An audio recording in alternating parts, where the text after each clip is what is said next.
it's not that good.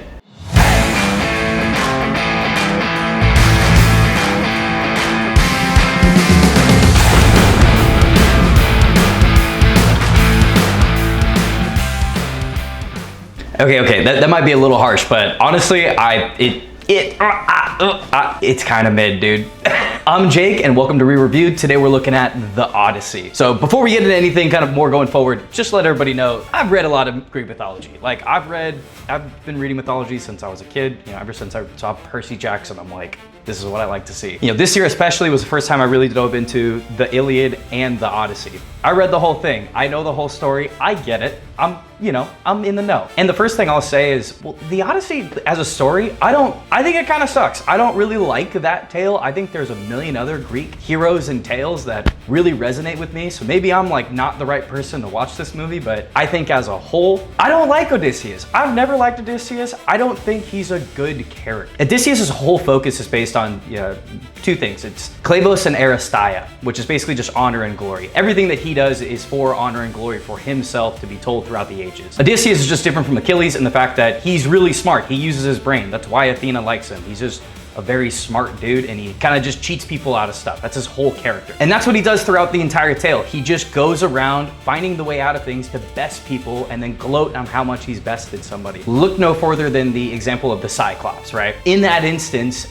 what the movie didn't have was the fact that at the end when he leaves the Cyclops and he's leaving, he shouts his name. He wants this magical, amazing creature to know that this is me, Odysseus, I did this, I beat you because I'm smarter than you.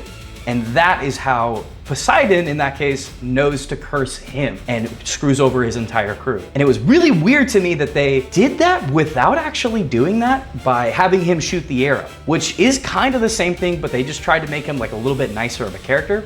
But I don't think that worked for me. I didn't think he had to do that. Why did he do that? I get what Christopher Nolan was trying to do. He was turning Odysseus into this Vietnam War veteran or just war veteran in general that's seen some horrible things throughout history and couldn't come home. I know that was like a very prevalent metaphor in there, and he really had to deal with all of this trauma, etc. and so forth. And in that original text, that's not even there. That's not really a thing. That's not really about his character. And to be honest, I like that idea of turning him into kind of a Vietnam vet, but you can't have your cake and eat it too, if that makes sense, right? Like you can't make him like this lovable kind of guy why did he tie himself up to hear the sirens?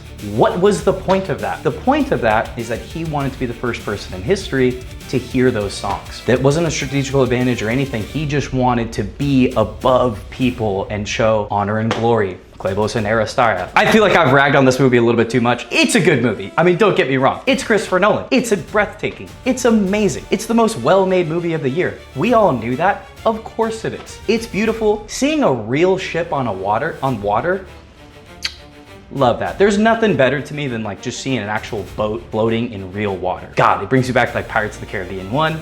Absolutely love that. Matt Damon as Odysseus, he's fantastic. He's probably gonna get an Oscar. I think he's great. He kills it in it. He does an amazing job. He definitely worked really hard. He deserves a ton of praise. Don't get me wrong. The world itself is fantastic. I loved going around in all these different little spots in the world. That is the cool part of the story, that you just kind of travel around to these different little areas of ancient Greece or whatever. I also liked, all things considered, Christopher Nolan was super faithful to the Odyssey. It was very faithful to the text, even down to the fact that Odyssey is told out of order. And a lot of it is told from Telemachus' perspective. And I like that he held true to that. One of my biggest pet peeves is when they try to turn these like mythological stories into like real life. Look no further than Troy. Troy did that. I like that movie. It's a good movie. I hate that they didn't add that fantasy element to it. This movie, it's very much in it. They don't explain it. It just is. And I like that. Overall, I just don't like Odysseus as a character, and I don't love that story. I do like at the end, Christopher Nolan tried to make this twist of this is what broke the world.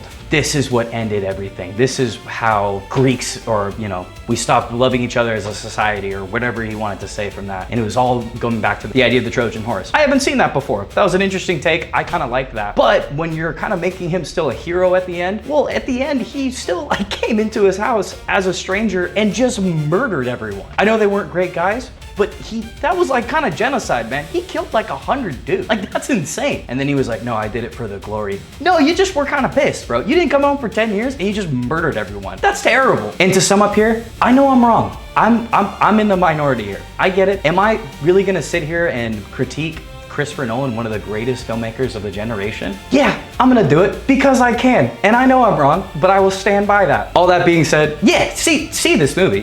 Like, see it, 100%. I'll put it in bold letters, see it. You shouldn't not see it. But if I'm being honest, there's probably like 5 Christopher Nolan movies that are better than this. I mean, Interstellar's better, Dark Knight's better, might even give you Dark Knight Rises is better. Prestige is definitely better. Oppenheimer. There's 5 right there. I'd even say Tenet might be better because I love that movie. It took me a while to like it, but I do love that movie. I know everyone's gonna hate the way I said this, but that's all we got for today. We'll catch you on the next one.